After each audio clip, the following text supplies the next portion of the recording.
Back on SportsLine, Titans training camp officially open. Players reported today at St. Thomas Sports Park. They get on the field for practice number 1 tomorrow morning at 9:30. Mike Vrabel welcomed the media to camp today and talked about some of the big issues facing this team as they get set for practice number 1. Hi, Teresa. Hi, Mike. Mike, everybody here all accounted for? Yeah, Buster Skrine informed us that he was going to retire. So, respect that decision. Really respect Buster as a person, as a player. But he made a decision which he felt like was best for him and his family, and we'll respect that and support him however we can. Everybody else on hand? Yes. What have you seen since minicamp from Traylon in terms of whether it's physical progress or medical progress, whatever the case may be? What have you seen since then? He's made good progress. I mean, he's put together a couple good days here with the rookies and some of the injured guys, and hopefully he can build on that as we get back out there tomorrow with everybody. Do you expect him not to have any limitations in terms of reps or anything like that?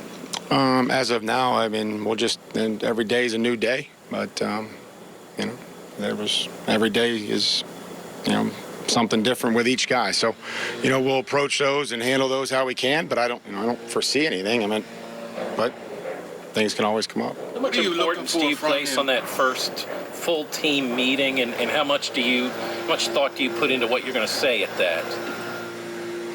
Well, I mean, I always try, I never, as coaches, you never want to waste anybody's time. We're here a lot, and I know how important every coach's information that they can get to the player and their ability to teach, whether that's a special teams meeting, individual, unit meetings, squad. So I'm always conscious of what I say in there, that, I don't want to just to meet, but it's an important meeting, to have the full squad together.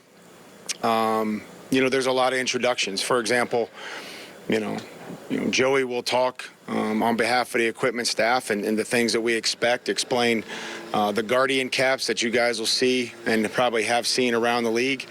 That was a decision that we all came to agreement on. I think the science and the data is to a point now where that's best for the player, for their health and safety.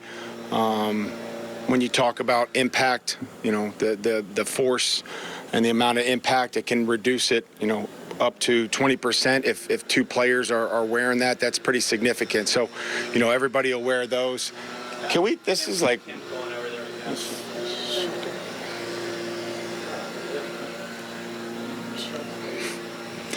So that's a change. That technology has changed. It wasn't that significant in the past couple years, but I think with their technology and what they've designed, I think those are pretty significant numbers. How would you categorize progress for Traylon Burks? Like this week, upcoming week, what would you say is progress for him? I don't know what, I define that as just making sure that you're doing the little things, that you understand where to go as we continue to add installation. There's a lot of information that we give them that you can come out and compete. The biggest thing for training camp is earning the trust of teammates and coaches, not only, developing and trying to improve and on all the things that we're going to need throughout the season, but it's also, about trust and being where you're supposed to be for the quarterback, and doing those things day in and day out with some consistency. Big picture from the end of the last 2 seasons, is there something organizationally you guys have learned or want to strive to do differently that get you closer to where you want to go?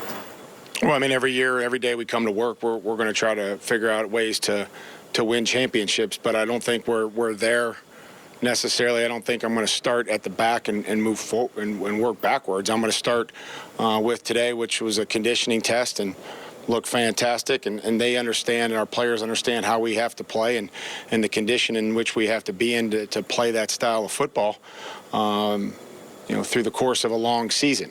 We know that you have to be at your best in those games. There's no do-overs. There's no makeups or, hey, we get to play them again in 3 weeks. So, that's when you have to be at your best, and all those keys and the game plan and our performances, coaching and playing have to be at our best.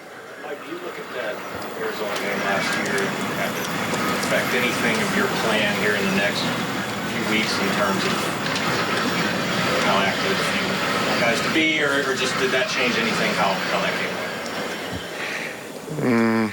No, we didn't play very well. We didn't coach very well. That's the plan will be different. I mean, there'll be differences in the practice schedule. Just trying to be conscious of,